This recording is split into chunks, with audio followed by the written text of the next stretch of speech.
के वीबीएस के बातों में सब बिजी थे। लखनऊ में हमारा वीबीएस अच्छे से होने के लिए प्रभु ने मदद किया। उधर टीचर्स ट्रेनिंग वगैरह हुआ, हमारे स्टूडेंट लीडर्स में से बहुत से बच्चे लोग उसमें ज्वाइन हुए। सब आशीषित रीति से होने के लिए प्रभु ने मदद किया। उसके बाद हरियाणा में भी वीबीएस अच्छे से करने के लिए प्रभु ने मदद किया। कल वहां का वीबीएस खत्म होके आज जम्मू के लिए हमारे टीम जो है निकल गए हैं। आज जम्मू सही सलामत पहुंच गए हैं। और आसाम में भी विपिन भैया, सुमन सिस्टर, नवीन, ये सब वीबीएस कर रहे हैं। सभी जगह आशीषित रीति से चल रहा है।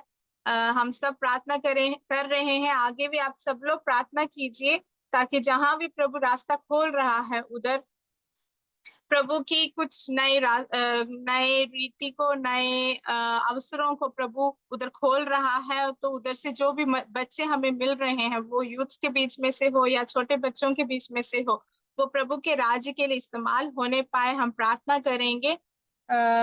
और हमारे जो मीटिंग पिछले दिनों में नहीं चल रहा था, फिर से हम कंटिन्यू करेंगे।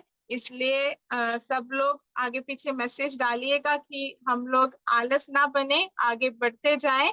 आज के इस वचन के लिए प्रभु ने जो मेरे पिछले दिनों में जब मैं बाइबल पढ़ रही थी, तो जो अध्याय प्रभु ने मेरे अंदर डाला है, उसमें से जो बातों को प्रभु ने मुझे बताया है या मुझे थोड़ा सा मुझे समझ में दिया है, उस बातों को मैं आपके साथ शेयर करना चाहती हूँ। हम निकालेंगे यिर्मयाह 2 और 3 जो अध्याय है, उसमें से हम कुछ बातों को देखेंगे। यिर्मयाह 2, उसका 2 से लेके 7 तक हम पहले पढ़ेंगे।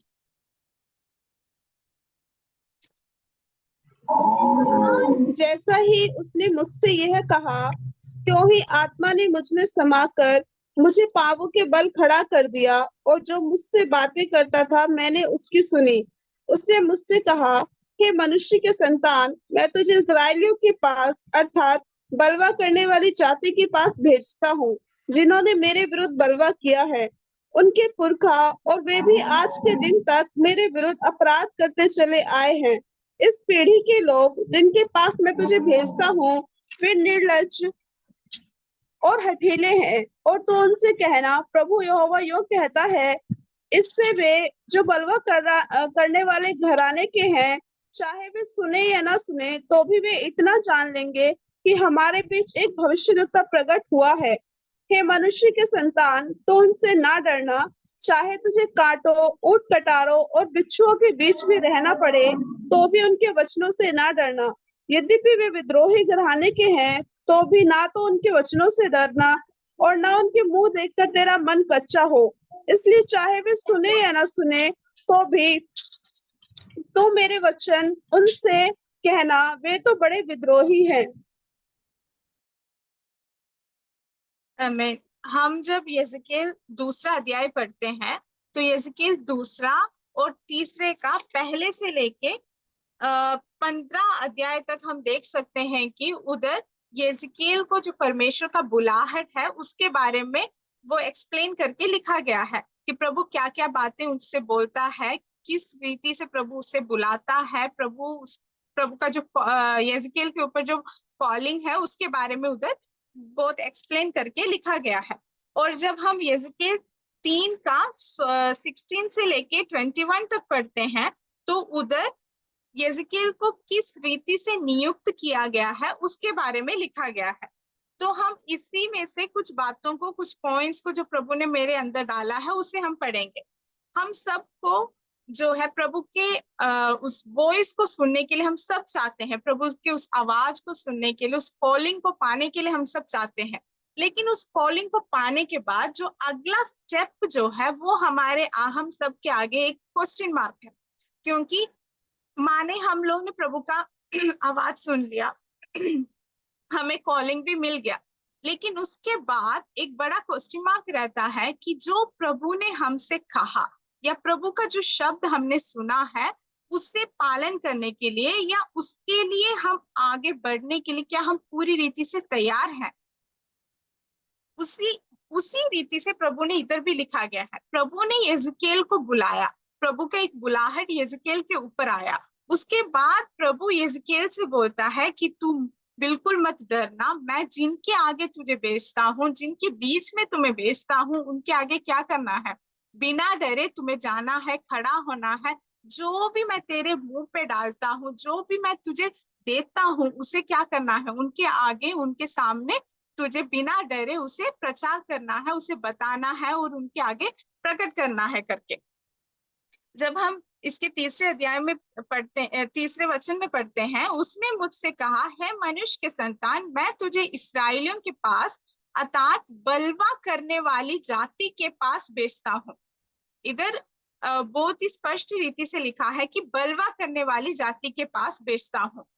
अगर हम मानसिक तौर से देखें तो कई बार हम लोग, जब हमें कोई बुलाहट आ जाता है या कुछ कॉलिंग आ जाता है, हम जब कंफर्ट एक जोन पे रहते हैं, तो उसके उसकी उस जोन पे रहते हुए जब प्रभु का एक बुलाहट हमें आता है, तो हम बहुत बार बहुत ही क्या उसे पालन करने के लिए, उसके लिए स्टेप लेने के लिए हम थोड़े झिझकते हैं कि क्या मैं करूं, क्योंकि उधर जाना या उनके बीच में प्रचार करना मैं उसके काबिल नहीं, या मैं नहीं कर पाऊंगा, मैं कैसे करूं। ऐसे बहुत सी चिंताएं, बहुत सी बातें, बहुत सी सोच हमारे हमारे ऊपर मानसिक तौर से आ जाता है।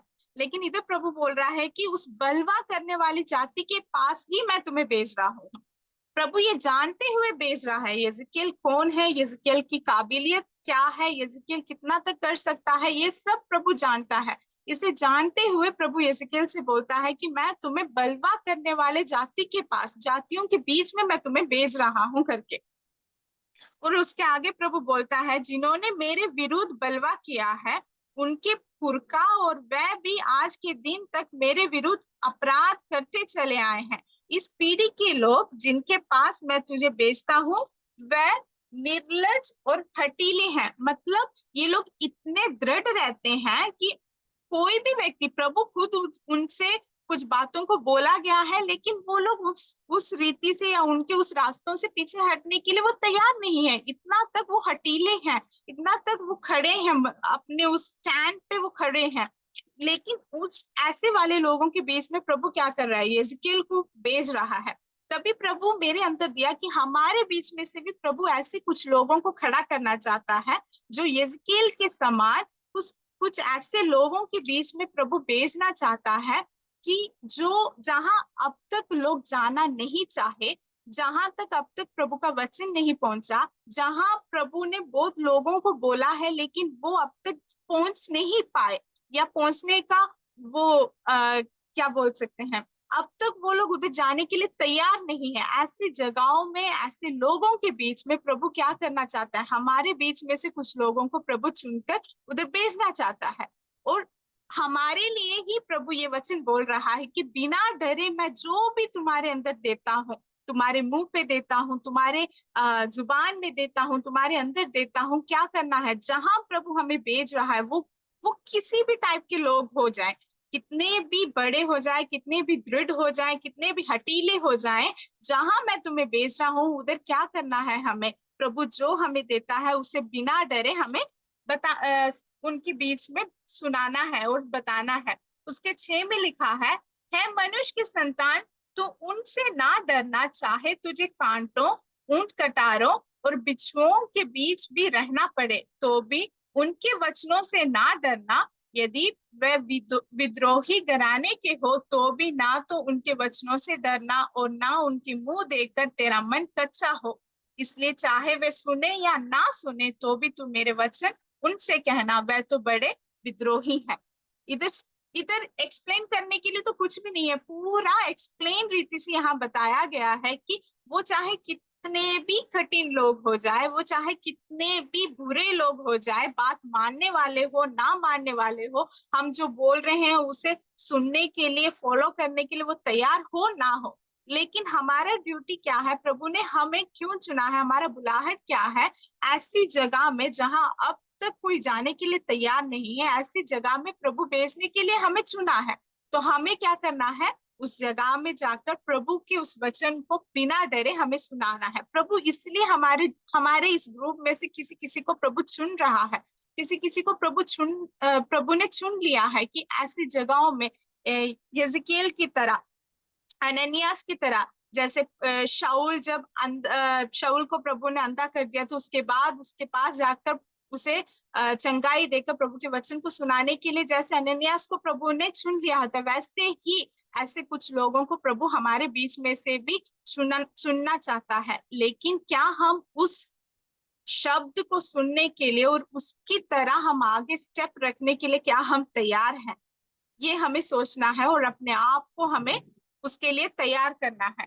और तीसरे अध्याय में भी जब हम पढ़ते हैं 1 से लेके 11 तक, वहां भी पूरा इसी के बारे में फिर से अलग अलग रीति से प्रभु इसी को बता रहा है कि हे मनुष्य के संतान, जो तुझे मिला है उसे खा ले, अर्थात इस पुस्तक को खा, तब जाकर इस्राएल के घराने से बातें कर। इसलिए मैंने मुंह खोला और अपनी वह पुस्तक मुझे खिला दी। तब उसने मुझसे कहा, है मनुष्य के संतान, ये पुस्तक जो मैं तुझे देता हूँ उसे पचा ले और अपनी अंतड़ियां उससे भर ले।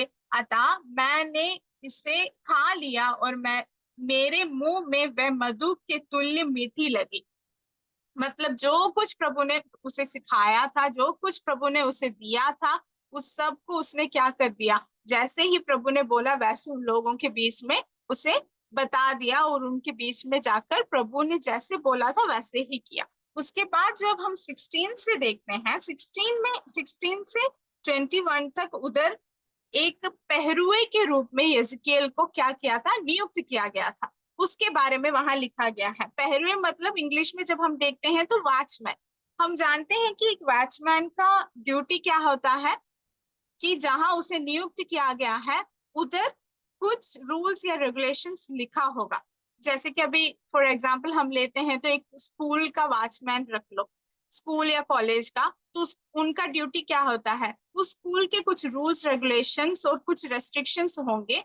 तो जो भी पेरेंट्स हो जाए, स्टूडेंट्स हो जाए, स्टाफ हो जाए, जो भी उस स्कूल में एंटर करते हैं या उस सराउंडिंग में होते हैं, वो रूल्स रेगुलेशन को फॉलो करते हुए, उसका वायलेशन ना करते हुए आगे चले, उसका ध्यान रखना वॉचमैन का ड्यूटी होता है ना। वैसे ही इस वचन में भी आगे लिखा गया है, इसके 17 में लिखा है मनुष्य के संतान, मैंने तुझे इस्राएल के घराने के लिए पहरुआ नियुक्त किया है। तू मेरे मुंह की बात सुनकर उन्हें मेरी ओर से चिताना।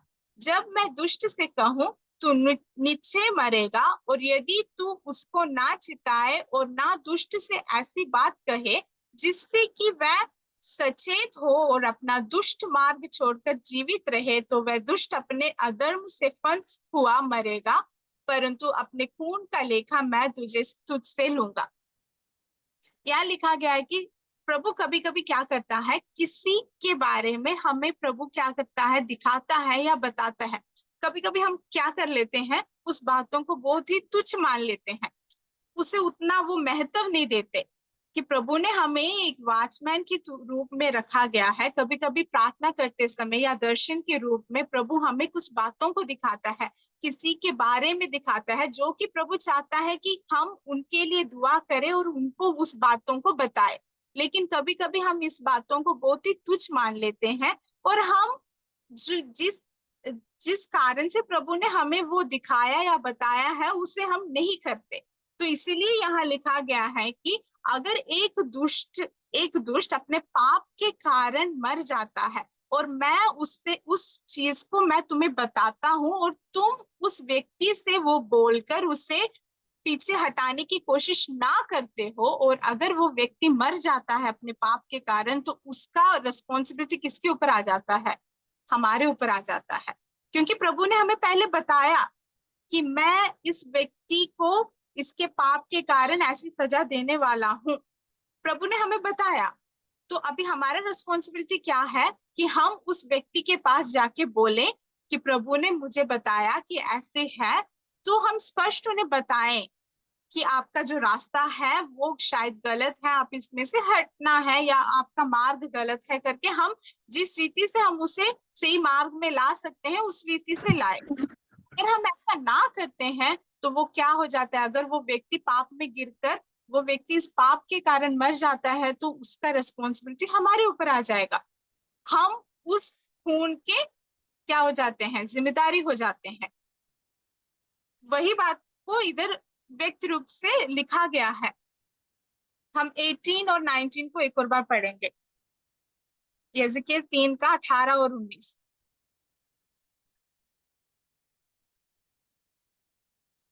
जब मैं दुष्ट से कहूँ तू निश्चय मरेगा, और यदि उसको ना चिताए और ना दुष्ट से ऐसी बातें कहे जिससे कि वह सचेत हो और अपना दुष्ट मार्ग छोड़कर जीवित रहे, तो वह दुष्ट अपने अधर्म में फंसा हुआ मरेगा, परंतु उसके खून का लेखा मैं तुझी से लूंगा।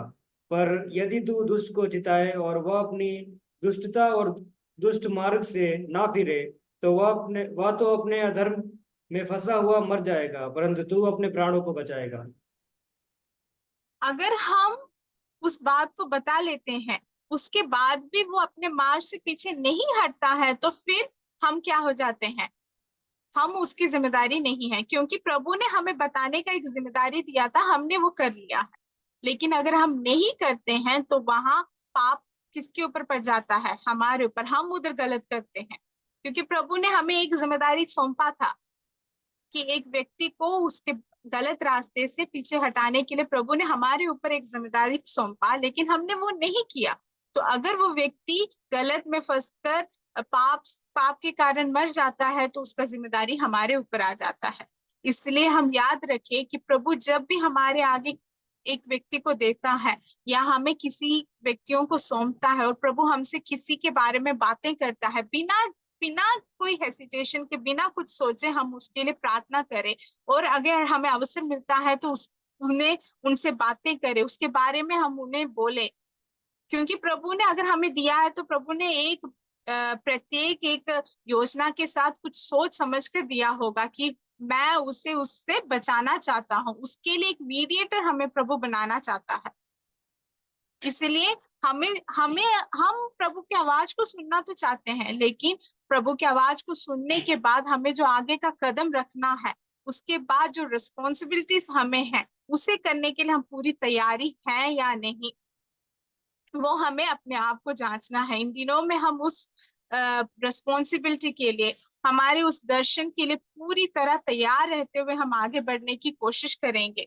जिस प्रकार यहेजकेल से प्रभु ने बोला, जहां मैं तुम्हें भेजता हूँ उधर बिना डरे, वो किसी भी प्रकार के लोग हो, किसी भी प्रकार का देश हो, कैसा भी हो, मैं तुम्हें जहां भेजता हूँ, जो मैं तुम्हें देता हूँ, जो मैं तुम्हारे मुंह पे देता हूँ, वो क्या करना है, हमें बिना कोई डर के हमें उसे बोलना है और सुनाना है।